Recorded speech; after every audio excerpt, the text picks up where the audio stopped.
RRB group D এক্সামের জন্য current অ্যাফেয়ার্সও ঠিক ততটাই ইম্পর্টেন্ট যতটা ম্যাথ, রিজনিং বা জেনারেল সায়েন্স ইম্পর্টেন্ট। তো কারেন্ট অ্যাফেয়ার্স আরআরবি গ্রুপ ডির জন্য যেটা এক্সপেক্টেড জুন মাস নাগাদ এক্সাম হবে, তো এই আরআরবি গ্রুপ ডির জন্য মোটামুটি 1 বছরের কারেন্ট অ্যাফেয়ার্স আমাদেরকে প্রিপেয়ার করা উচিত। তো এই আরআরবি গ্রুপ ডির এই টোটাল 1 বছরের কারেন্ট অ্যাফেয়ার্সকে আমরা পার্ট বাই পার্ট পড়বো। প্লাস যেহেতু কারেন্ট অ্যাফেয়ার্স এর ওয়েটেজ বেশি এবং বাদ বাকি জেনারেল অ্যাওয়ারনেসের সাবজেক্ট থেকে সেরকম ভাবে কোয়েশ্চেন আসবে না, তো জেনারেল অ্যাওয়ারনেসের সাবজেক্টগুলোর যেই টপিকগুলো বুঝতে কাজে লাগবে এই আরআরবি গ্রুপটির জন্য কারেন্ট অ্যাফেয়ার্স, তো সেগুলো আমি এক্সপ্লেন করার চেষ্টা করব। অর্থাৎ একটা যে কোয়েশ্চেন করব তার সাথে সাথে সেটার রিলেটেড যত ইনফরমেশন আছে সেগুলোও আমরা বুঝে নেওয়ার চেষ্টা করব, যাতে যদি কোনোভাবে ঘুরিয়ে পেঁচিয়ে কোয়েশ্চেন আসে তাহলেও যাতে আমরা সেগুলোকে সলভ করতে পারি।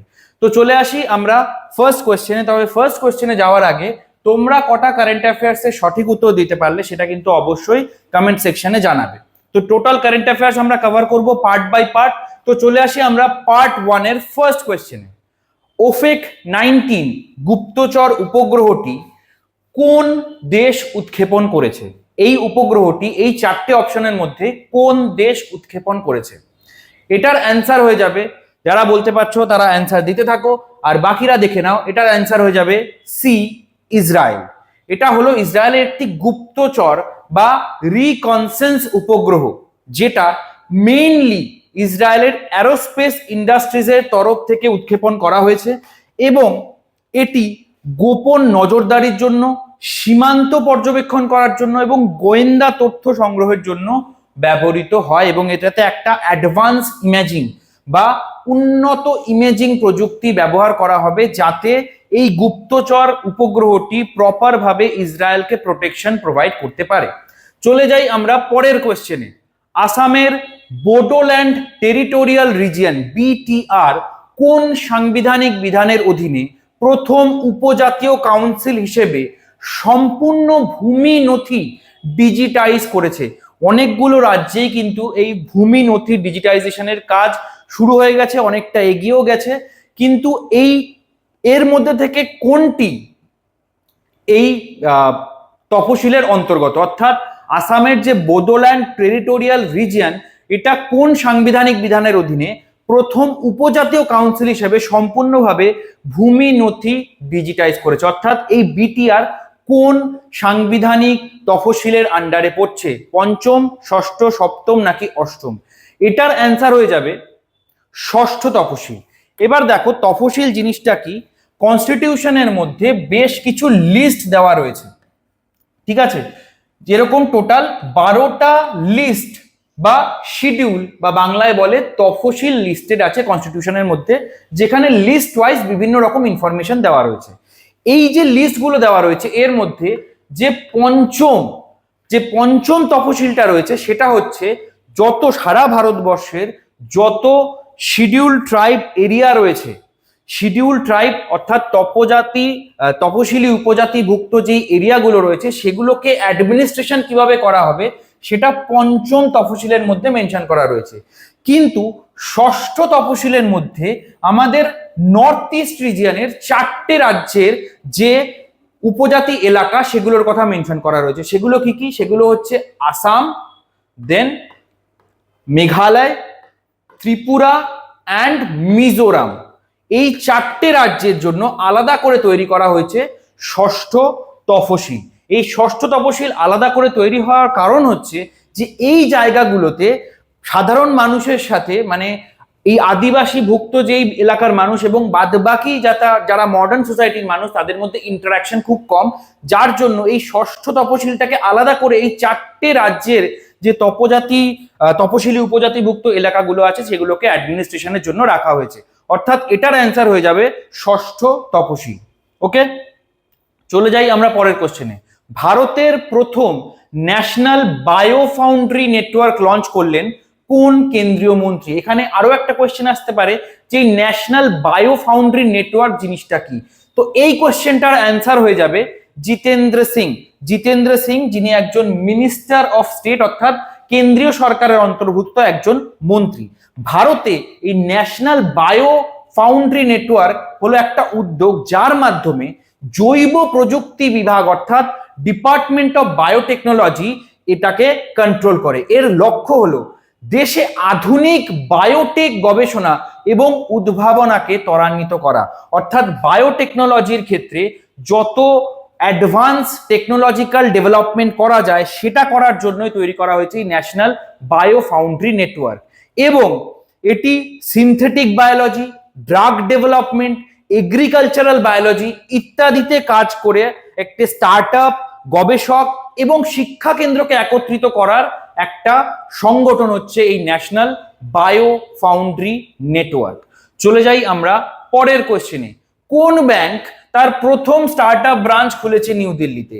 এর মধ্যে থেকে কোন ব্যাংক তার প্রথম স্টার্টআপ ব্রাঞ্চ খুলেছে নিউ দিল্লিতে? State bank of India, Punjab national bank, bank of Baroda বা ব্যাংক অফ ইন্ডিয়া, চারটের মধ্যে কোনটি হবে? জাস্ট আগের বছরই এই জিনিসটা করেছে হলো পাঞ্জাব ন্যাশনাল ব্যাংক, অর্থাৎ অপশন বি হয়ে যাবে রাইট অ্যান্সার। এই স্টার্টআপ ব্রাঞ্চ চালু করার কারণটা কি? এই শাখাটি মূলত স্টার্টআপ যেগুলো রয়েছে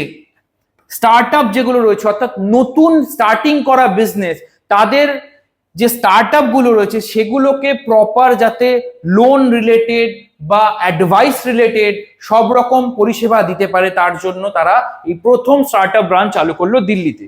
কে করেছে? Punjab national bank. চলে যাই আমরা পরের কোশ্চেনে। কোন ব্যাংকের নন এক্সিকিউটিভ চেয়ারম্যান হিসেবে মনোনীত হলেন এস কৃষ্ণন? নন এক্সিকিউটিভ চেয়ারম্যান হিসেবে মনোনীত হলেন এস কৃষ্ণন।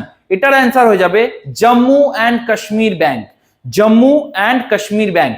এই নন এক্সিকিউটিভ চেয়ারম্যান যে এস কৃষ্ণন, তিনি অ্যাকচুয়ালি একজন আইএএস অফিসার এবং ব্যাংকের মেইনলি নীতি নির্ধারণের জন্য, তদারকি করার জন্য এবং সুশাসন নিশ্চিত করার জন্য এই জম্মু অ্যান্ড কাশ্মীর ব্যাংকের নন এক্সিকিউটিভ চেয়ারম্যান হিসেবে এনাকে নিযুক্ত করা হয়েছে। চলে যাই আমরা পরের কোশ্চেনে।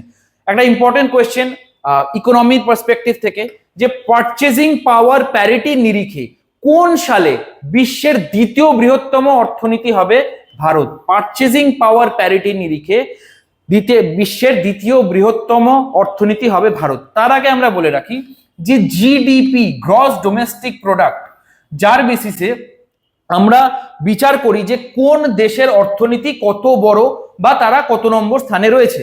ভারত বর্তমানে চতুর্থ স্থানে রয়েছে এই জিডিপির নিরিখে। বাট জিডিপির ক্যালকুলেশনটা কিরকম ভাবে হয়? টোটাল একটা দেশের যেই পরিমাণ সার্ভিস বা যেই পরিমাণ প্রোডাক্ট ম্যানুফ্যাকচারিং হয় তার যে টোটাল কস্ট, সেটাকে যখন আমরা ক্যালকুলেট করি সেটাকে বলা হয় ওই দেশটার জিডিপি। এবার জিডিপি ক্যালকুলেশনের ক্ষেত্রে পুরো দেশের যা এই সার্ভিস বা প্রোডাক্ট থেকে জেনারেট হচ্ছে সেটাকে ডলারে কনভার্ট করে সেটার মাধ্যমে আমরা জিডিপি নির্ধারণ করে থাকি। বাট একটা জিনিস ভেবে দেখো তো, $1 সমান সমান 92 টাকা। বাট 92 টাকায় ইন্ডিয়াতে যে জিনিসটা পাওয়া যায় সেই জিনিসটা দেখা যাবে আমেরিকাতে গিয়ে কিন্তু $1 পাওয়া যাচ্ছে না। অর্থাৎ সেম 92 টাকা যেটা অ্যাকচুয়াল ভ্যালু হচ্ছে $1 আমেরিকাতে, কিন্তু সেই $1 আমেরিকাতে যে জিনিসটা পাওয়া যাচ্ছে সেই জিনিসটা কিন্তু অনেক কম টাকায় ভারতবর্ষে পাওয়া যাচ্ছে। যেমন ধরো যদি আমি বলি যে সাপোজ আলু, আর 1 কিলো আলুর দাম ধরো 20 টাকা, সেখানে $1 দেখা যাবে আমেরিকাতে গেলে আমরা 1 কিলো আলুও পাবো না। তার মানে এই জিনিসটা অ্যাকচুয়াল প্রপার জিডিপির ফাংশন বুঝতে সাহায্য করছে না। তাহলে আমাদের কি বার করতে হবে? আমাদের বার করতে হবে যে সাপোজ যদি এরকম সবকটা প্রোডাক্টকে আমরা লিস্ট করি, তো ইন্ডিয়াতে যেই টাকায় বিক্রি হচ্ছে সেম ভাবে আমেরিকাতে কত টাকায় বিক্রি হচ্ছে, সেই ভাবে যদি আমরা জিডিপিটাকে সাজাই তখন আমরা পাবো হচ্ছে পারচেজিং পাওয়ার প্যারিটি। বোঝা গেল জিনিসটা? অর্থাৎ এটার অ্যান্সার হয়ে যাবে 2038 সালে ভারত বিশ্বের দ্বিতীয় বৃহত্তম অর্থনীতি হয়ে যাবে পারচেজিং পাওয়ার প্যারিটিতে। সোজা ভাষায় বলতে গেলে ক্রয় ক্ষমতা সমতা বলতে বোঝায় বিভিন্ন দেশের মুদ্রার এমন একটা তুলনা যেখানে দেখা হয় একই পরিমাণ অর্থ দিয়ে কোন দেশ কতটা পণ্য এবং পরিষেবা কেনা সম্ভব হয় সেই পার্টিকুলার দেশে। যেটা বললাম যে $1 আমেরিকায় যেটা পাওয়া যাবে সেটার দাম ভারতবর্ষে কিন্তু 92 টাকা হবে না, তার থেকে অনেক কম টাকায় আমরা পাবো। চলে যাই আমরা পরের কোশ্চেনে। Solar energy corporation of India SECI লিমিটেডের নতুন ম্যানেজিং ডিরেক্টর হিসেবে নিযুক্ত হলেন কে? নতুন ম্যানেজিং ডিরেক্টর হিসেবে নিযুক্ত হলেন কে? আকাশ ত্রিপাঠী।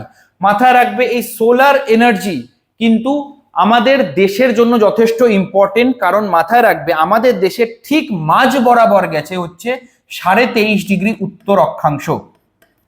এই 23.5 ডিগ্রি উত্তর অক্ষাংশ যাওয়ার ফলে ভারতবর্ষের বেশিরভাগ জায়গায় কিন্তু খুব ভালোভাবে সূর্যরশ্মি পায়, অর্থাৎ এখানে সোলার এনার্জি জেনারেট করা অনেক বেশি ইজি।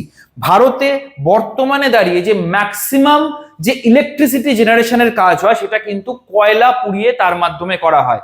সেটা থেকে আমরা অচিরাচরিত শক্তি অর্থাৎ সোলার এনার্জির দিকে অনেকটাই মুভ করতে চলেছি বা চেষ্টা করে চলেছি। চলে যাই আমরা পরের কোয়েশ্চেনে।